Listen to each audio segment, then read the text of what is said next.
నమస్తే.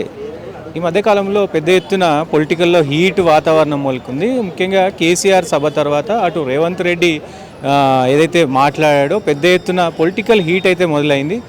ముఖ్యంగా పాలమూరుకు సంబంధించి పాలమూరు ఎత్తిపోతల పథకంలో అటు కృష్ణా గోదావరి జలాలపైన రేవంత్ రెడ్డి ప్రభుత్వం మసకబారింది అంటూ కూడా పెద్ద ఎత్తున విమర్శించిన పరిస్థితులు ఉన్నాయి. నిజంగా పాలమూరు రంగారెడ్డి ఈ ప్రాజెక్టు గురించి, ఈ కృష్ణా గోదావరి వాటర్ గురించి నిజంగా ఏ ప్రభుత్వం గత 10 సంవత్సరాల బీఆర్ఎస్ ప్రభుత్వం అన్యాయం చేసిందా తెలంగాణకు, ఇప్పుడు 2 సంవత్సరాల కాంగ్రెస్ ప్రభుత్వం అన్యాయం చేసిందా మాట్లాడడం మనతో పాటు అన్న ఎనలిస్ట్ ఉన్నారు. సో మాట్లాడించే ప్రయత్నం చేద్దాం. అన్న చెప్పండి, ఏంటి అసలు ముఖ్యంగా ఇలా మీరు తెలంగాణ ప్రజలకు చెప్పాలి, ఇది ఏ పార్టీ గురించో ఇది కాదు, తెలంగాణ ప్రజలకు అసలు ఏంటి ఏం జరుగుతుంది తెలంగాణలో. ఆయనేమో ఈయన మీద అంటాడు, ఆయనేమో ఈయన మీద అంటాడు, ఈయననేమో ఆయన మీద అంటాడు. సో ఏం చెప్పదలుచుకోండి అంటే పొలిటికల్ స్ట్రాటజీ ప్రకారం చూస్తే తెలంగాణలో బీఆర్ఎస్ పార్టీ ప్రాంతీయ పార్టీ గతంలో, ఇప్పుడు అది జాతీయ పార్టీ అయినా సరే పబ్లిక్ ప్రాంతీయ పార్టీగానే చూస్తారు. అంటే అది జాతీయ పార్టీ అయినా సరే ప్రాంతీయ భావాలే ఉన్న పార్టీ బీఆర్ఎస్ పార్టీ. ఏపీలో టీడీపీ పార్టీ ప్రాంతీయ పార్టీ. జాతీయ స్థాయిలో నేషనల్ వైజ్గా ఈరోజు బీజేపీ పార్టీని లిఫ్ట్ చేసి బీజేపీ పార్టీ అధికారంలో రావడానికి ఒక ప్రధానమైన కారణం టీడీపీ పార్టీ, కానీ అదొక ప్రాంతీయ పార్టీ. ఇక్కడ రెండు పార్టీలు, బీఆర్ఎస్ పార్టీ టీడీపీ పార్టీ, 2 పార్టీలు బలమైన పార్టీలు. సో ప్రాంతీయ పార్టీలే జాతీయ స్థాయిలో పేరుగాంచాయి. రేవంత్ రెడ్డి బీఆర్ఎస్ కేసీఆర్ గారేమో ఉద్యమాల ద్వారాను స్ట్రాటజీస్ ద్వారాను, తెలుగుదేశం పార్టీ ఏమో అభివృద్ధి స్టాండ్ వెళ్ళారు. సో ఇక్కడ ఏంటంటే నీటి వివాదం అనేది రాష్ట్ర విభజనకు ముందు కూడా ఉంది. అసలు నీరు, నిధులు, నియామకాలు ఈ అంశం బేస్ మీదే రాష్ట్రానికి చాలా ఉద్యమాలు చేశారు. రాష్ట్ర విభజనకు ముందు ఈ నీటి వివాదాల మీద ట్రైబ్యునల్కి వెళ్ళారు. తెలంగాణలో ట్రైబ్యునల్కి వెళ్తే ఒకే రాష్ట్రంలో 2 ప్రాంతాలు ఉన్నాయి. 2 రాష్ట్రాలు ఉంటే దాన్ని ట్రైబ్యునల్కి వచ్చి మీరు వివాదాన్ని మేము పరిష్కరించవచ్చు, కానీ ఒకే రాష్ట్రంలో ఉన్నప్పుడు మేము ఆ రకంగా పరిష్కరించేయము, మీరిద్దరూ కలిసి పరిష్కరించుకోండి అని రాష్ట్ర విభజనకు ముందు చెప్పారు. ఇది నీటి సంబంధించిన బిఫోర్ ట్రిబ్యునల్. సో రాష్ట్ర విభజన పూర్తయి 10 ఏళ్ళు అయింది. సో వాస్తవంగా చెప్పాలంటే ఈరోజు మొత్తం అంటే ఏదైతే మనకి కృష్ణా జలాలు ఉన్నాయో 811 టీఎంసీలు మొత్తం. ఇందులో బండి సంజయ్ గారు ఈరోజు అఫీషియల్గా చెప్పింది ఏంటంటే 575 టీఎంసీలు తెలంగాణకి రావాలి, తెలంగాణకి హక్కు ఉంది అని చెప్పారు. కానీ 299 టీఎంసీలు చాలు, మాకు సరిపోతాయని చెప్పి కేసీఆర్ గారు అగ్రిమెంట్ చేసుకోరు, ఆ అగ్రిమెంట్లు బయట పెడతానని చెప్పి బండి సంజయ్ గారు అంటారు. అంటే జగన్మోహన్ రెడ్డి గారు, కేసీఆర్ గారు బీజేపీ పార్టీ, అంటే కేంద్రంలో బీజేపీ పార్టీ తోటి కేసీఆర్ గారు ఉన్నారు. అదనంగా పక్క రాష్ట్రమైన ఆంధ్ర రాష్ట్రంతో అప్పుడు జగన్మోహన్ రెడ్డి గారితో కూడా కేసీఆర్ ఉన్నారు. అలా ఉన్న సమయంలో అగ్రిమెంట్లు చేసుకున్నారు. ఆ అగ్రిమెంట్లు చేసుకోవడం వల్ల ఏమైందంటే చేసిన అగ్రిమెంట్లు ఇప్పుడు వచ్చి బయట పెట్టలేదు. సో ఇదొక ప్రధాన అంశం. రెండో అంశం ఏంటంటే రాష్ట్ర విభజన పూర్తయింది, కానీ ఈ నీటి పంపకాలు శాశ్వతంగా పూర్తి అవ్వలేదు. తాత్కాలికమే, ఇవి కూడా తాత్కాలికమే. ఏపీకి 512 టీఎంసీలు తాత్కాలికమే, తెలంగాణకు వచ్చే 299 కూడా తాత్కాలికమే, దీర్ఘకాలికం లేదు, స్టాండ్ లేదు. సో రాష్ట్ర విభజన పూర్తయినా సమస్యలు అనేవి విభజన జరగలేదు. 10 ఏళ్ళు బీఆర్ఎస్ పార్టీ అధికారంలో ఉన్నప్పుడు వీటిని పరిష్కరించాల్సిన అవసరం, బాధ్యత బీఆర్ఎస్ పార్టీ మీద ఉంటుంది. అంటే ఏ ఉద్యమం ద్వారా అయితే బీఆర్ఎస్ పార్టీ లిఫ్ట్ అయిందో ఆ ఉద్యమ ఫలితాలు ప్రజలకు అందించాల్సిన అవసరం ఉంటుంది. సో అలా చేయకపోవడం వల్ల ఏమైందంటే, అంటే కేసీఆర్ గారికి తెలుసు ఈ యొక్క ఏ అంశమైనా ఎప్పటికైనా ఓన్లో ఉంచాలి, ఎప్పుడు బీఆర్ఎస్ పార్టీ వీక్ ఉన్నా అప్పుడు మళ్ళీ ఈ అంశం లేవనెత్తుకోవచ్చు అనేది ఒక ప్రధాన అంశం. కానీ ఇప్పుడు ఉత్తమ్ కుమార్ రెడ్డి మరి లెటర్ రాసిన దాంట్లో మాకు 45 టీఎంసీలు చాలు అని లెటర్ రాసిరు కదా. అదే నేను అంటున్నాను. ఇప్పుడు 29న అసెంబ్లీ సమావేశాలు ఉన్నాయి. డాక్యుమెంట్గా ప్రెస్ మీట్లో రేవంత్ రెడ్డి గారు ఒక రకంగా మాట్లాడుతున్నారు, కేసీఆర్ గారు, హరీష్ రావు గారు, కేటీఆర్ గారు ఒక రకంగా మాట్లాడుతున్నారు, బండి సంజయ్ గారు ఒక రకంగా మాట్లాడుతున్నారు. ఒకే ప్రాంతానికి చెందిన వ్యక్తులు 3 రకాలుగా మాట్లాడకూడదు. అందుకే అసెంబ్లీ వేదిక ఉంది. అసెంబ్లీ వేదికలో అన్నీ కూడా రికార్డ్ అవుతాయి. సీఎం ఇప్పుడు ఉత్తమ్ కుమార్ రెడ్డి అఫీషియల్ ప్రెస్ మీట్లోనే చెప్పిండు, అవును నేను 45 టీఎంసీలకు నేను లేఖ రాసిన అని చెప్పిండు కదా. అది ఎక్స్ట్రా రాశారా, ఉన్నదానికంటే ఎక్స్ట్రా 45 టీఎంసీలు అన్నారా, లేకపోతే మొత్తం టోటల్లో 45 టీఎంసీలు అన్నారా, అది తెలియదు కదా.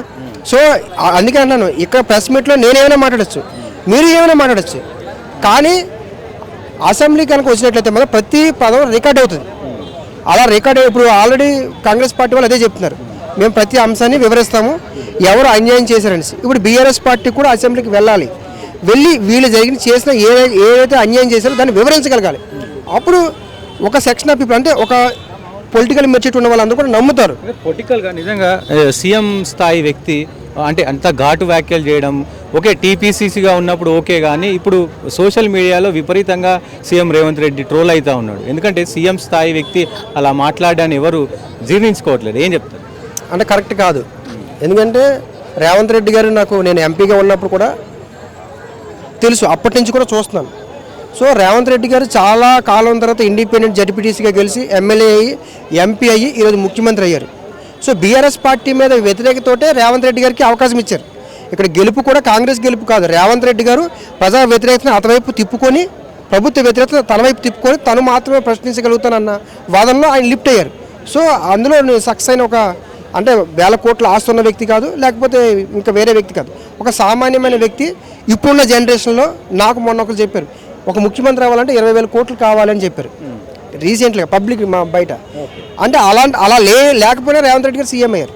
సో అందులో మనం అప్రిషియేట్ చేయాల్సిందే. కానీ ఇక్కడ ఏంటంటే ఒక ముఖ్యమంత్రిగా తొండలు వదులుతాను అలాంటి వార్డ్స్ ఒక ముఖ్యమంత్రి కాదు, ఎమ్మెల్యే కూడా వాడకూడదు.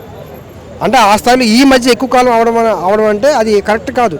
రేవంత్ రెడ్డి వ్యాఖ్యలు అంటే ఈ రకంగా ముఖ్యమంత్రి అయిన తర్వాత దాన్ని కొనసాగించడం కూడా మంచిది కాదు. అది కొన్న section of peoples, political maturity ఉన్న వాళ్ళు, ఎడ్యుకేటివ్ వాళ్ళు, వీళ్ళందరూ కూడా ఇష్టపడట్లేదు. సో ఒకప్పుడు ఇష్టపడడం వేరు, ఇప్పుడు ఇష్టపడడం వేరు. సో అలాంటి వ్యాఖ్యలు, ఇది ప్రజాస్వామ్య డెమోక్రసీ. ఇప్పుడు ఫోన్ ట్యాపింగ్ కేసు ఉంది, విచారణ చేయండి. మొన్న ఈ కార్ రేస్ ఉంది, విచారణ చేయండి. చాలామంది అడుగుతున్నారు, చాలా ఛానల్లో కూడా ప్రత్యేక డిస్కషన్.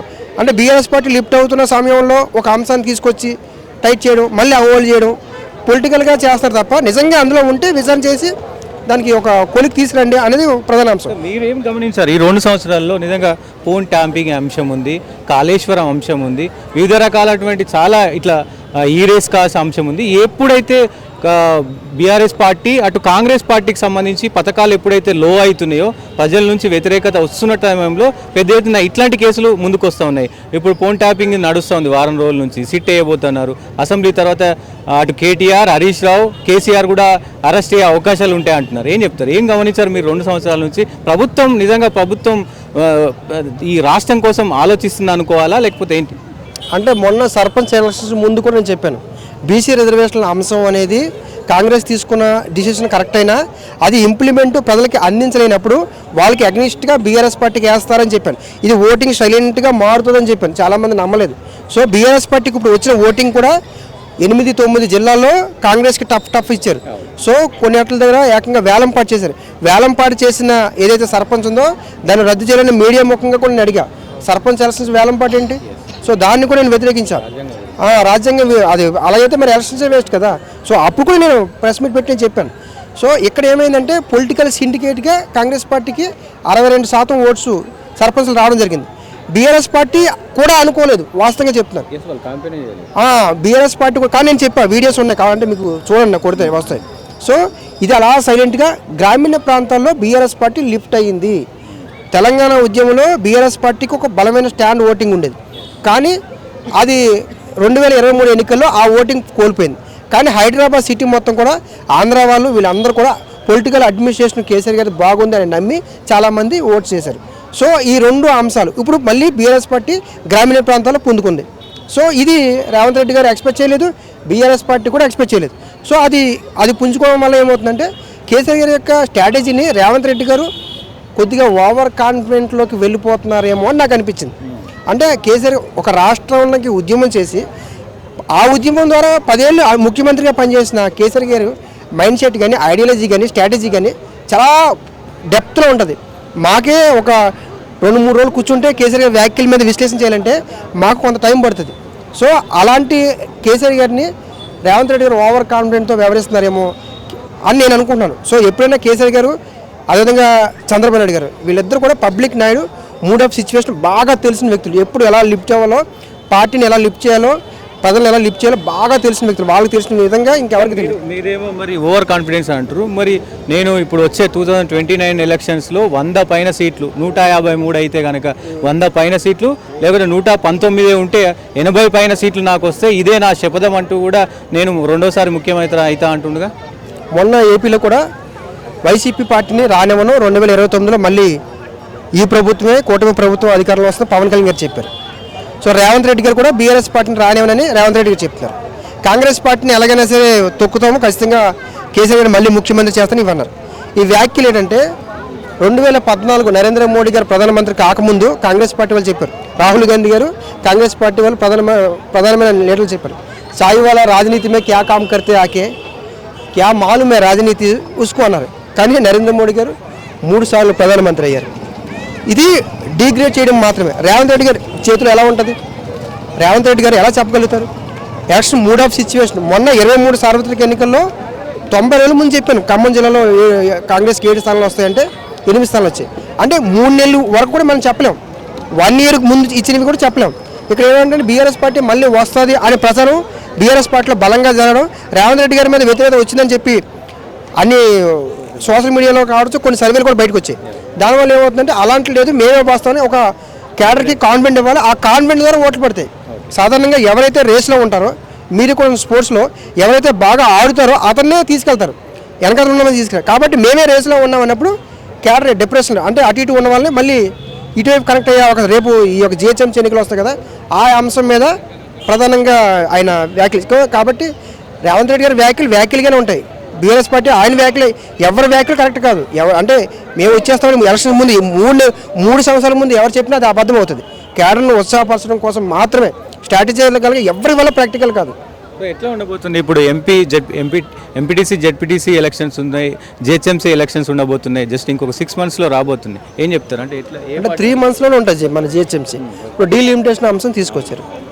డీలిమిటేషన్ అంశం 300 కార్పొరేటర్లు అవుతారు, 117 ఎమ్మెల్యేలు ఉన్నారు, కార్పొరేటర్లు 300 మంది ఉన్నారు. సో అడ్మినిస్ట్రేషన్ 119 సారీ ఇప్పుడు అడ్మినిస్ట్రేషన్ పరంగా చూసుకుంటే 300 కార్పొరేటర్లని ఇచ్చేయాలంటే పెద్ద వ్యవస్థ మారవుతుంది. అందుకే ఈసారి 3 మేయర్ని ఏర్పాటు చేసే అవకాశాలు ఉన్నాయి. 3 మేయర్ని అంటే ఢిల్లీలో కూడా 4 మేయర్లు 3 మేయర్లు చేశారు. కానీ అది సక్సెస్ అవుతుందో చెప్పలేం. ఒక రాజకీయ వ్యవస్థలో కానీ అడ్మినిస్ట్రేషన్ విషయంలో కానీ ఏదో దేశంలో కానీ ఏదో రాష్ట్రంలో అవుతుంది కాబట్టి అదే ఇక్కడ ఇంప్లిమెంట్ చేయాలి, అలాగే జరగాలంటే అది పబ్లిక్ ఎవరైతే వారిని స్వాగతిస్తారో దాన్ని బట్టి అవుతుంది. ఎక్కడో అయ్యింది కాబట్టి అలాగే అవుతుందని లేదు. సో ఇప్పుడు జిహెచ్ఎంసీ ఎన్నికల్లో ప్రధానంగా చూసుకుంటే మొన్న సర్పంచ్ ఎన్నికల్లో BRS party, Congress, BJP party గ్రామాల్లో బలహీనంగా ఉంటుంది. బీఆర్ఎస్ పార్టీ సెకండ్ ప్లేస్లో ఉంది. అసలు బీజేపీ కంటే ఇండిపెండెన్స్ ఎక్కువ వచ్చారు. ఇండిపెండెన్స్ చాలామంది అంటే 3వ ప్లేస్లో ఇండిపెండెన్స్, 4వ ప్లేస్లో బీజేపీ ఉంది. ఇది సర్పంచ్ ఎన్నికలు. రేపు జిహెచ్ఎంసీ ఎన్నికలు అలా ఉండదు. ఎంఐఎం పార్టీ టఫ్ ఉంటుంది, బీజేపీ టఫ్ ఉంటుంది, కాంగ్రెస్ టఫ్ ఉంటుంది, బీఆర్ఎస్ పార్టీ టఫ్ ఉంటుంది. ఇప్పుడు సెటిలర్ ఓట్లు, ఆంధ్ర ఓట్లు అందరూ కూడా బీఆర్ఎస్ పార్టీకి. ఇప్పుడు రేవంత్ రెడ్డి గారి మీద వ్యతిరేకత వచ్చినట్లయితే మాత్రం ఈ కార్పొరేషన్స్ మొత్తం సిటీ మొత్తం బీఆర్ఎస్ పార్టీ బలంగా ఉంది కాబట్టి ఈ ఓట్లన్నీ కూడా అటు షిఫ్ట్ అయ్యాయి. బీసీ రిజర్వేషన్ల అంశం మీద కూడా రేవంత్ రెడ్డి గారు చాలా పాజిటివ్గా తీసుకోలేదు. అంటే మనం ఇస్తాము అనడం వేరు, ఇవ్వడం వేరు. సో రిజర్వేషన్లు ఇస్తాను, ఇంప్లిమెంట్ జీవో నెంబర్ 9 ఇచ్చారు, తర్వాత ఇంకో జీవో ఇచ్చారు, తర్వాత కోర్టులు ఒప్పుకోవట్లేదు అన్నారు. సో ఇవన్నీ కారణాలు పబ్లిక్ చూడరు. మీరు ఇంప్లిమెంట్ చేశారా? 42% రిజర్వేషన్లు ఇంప్లిమెంట్ చేశారా? చేయలేదు. సో ఆ వ్యతిరేకత ఓటు అంతా బీఆర్ఎస్ పార్టీ పడింది. సో ఇదే వ్యతిరేకత ఓటు రేపు జిహెచ్ఎంసీలో కనుక ఆంధ్ర ఓట్లు ఖచ్చితంగా అయితే కాంగ్రెస్కి లేదా బీఆర్ఎస్కి, న్యూరో పార్టీకి వెళ్ళే అవకాశాలు లేవు.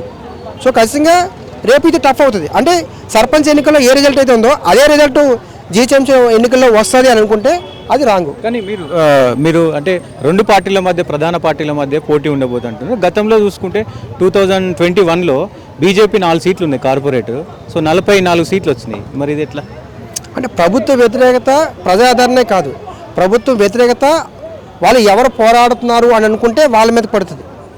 ప్రభుత్వ వ్యతిరేకత ఉంటుంది, ఆ వ్యతిరేకత ఏ పార్టీ పోరాడుతున్నారో వాళ్ళ వైపు షిఫ్ట్ అవుతుంది. అంతేగాని ప్రభుత్వ వ్యతిరేకత మిగతా ఆపోజిషన్ పార్టీకే వెళ్తుంది అనుకోవద్దు. ఇప్పుడు ఏపీలో జగన్మోహన్ రెడ్డి గారు ప్రభుత్వం మీద వ్యతిరేకత మొత్తం కూడా జగన్మోహన్ రెడ్డి గారు పడదు అనుకో. ఇప్పుడు సర్పంచ్ ఎన్నికల్లో గ్రామీణలో వైసీపీ పార్టీ లిఫ్ట్ అవుతుంది. ప్రభుత్వ వ్యతిరేకత ఏ పార్టీ మీద పడుతుంది అని కూడా చూడాలి. ఇప్పుడు కాంగ్రెస్ పార్టీ మీద వ్యతిరేకత బీజేపీకి వేశారు. జాతీయ స్థాయిలో కూడా కాంగ్రెస్ పార్టీ ఇంకా స్ట్రాటజికల్గా బలంగా నిలబడలేదు కాబట్టి బీజేపీ 3 సార్లు రావడానికి ఒక ప్రధాన కారణం. సో అనేక ఫ్యాక్టర్స్ ఉంటాయి.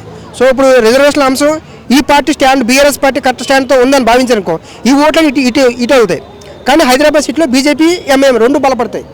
ఎందుకంటే ఇప్పుడు వాళ్ళు చెప్తున్నారు కొన్ని కార్పొరేటర్లు ఆల్రెడీ ఎంఐఎం పాపులేషన్ ఎక్కడ ఉందో అక్కడే ఇంప్లిమెంట్ చేశారు అని.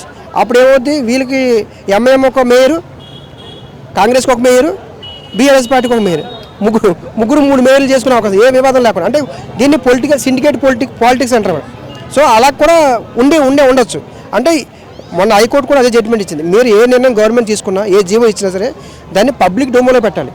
ఏ బేస్ మీద ఇది విస్తరణ చేస్తున్నారు, ఎందుకు చేస్తున్నారు, దేనికోసం. నేను అప్పుడు కూడా చెప్పా, ప్రభుత్వం ఏ నిర్ణయం తీసుకున్న అధికారం ఇచ్చింది మీరు పబ్లిక్ మంచి చేయడం కోసం. ఆ మంచి అని మీరు భావించినప్పుడు అది ప్రతి అంశాన్ని పబ్లిక్ డొమైన్లో చెప్పాలి, ఎక్స్ప్లెయిన్ చేయాలి పబ్లిక్. మన అందుకే హైకోర్టులో కేసు కూడా వేయడం జరిగింది.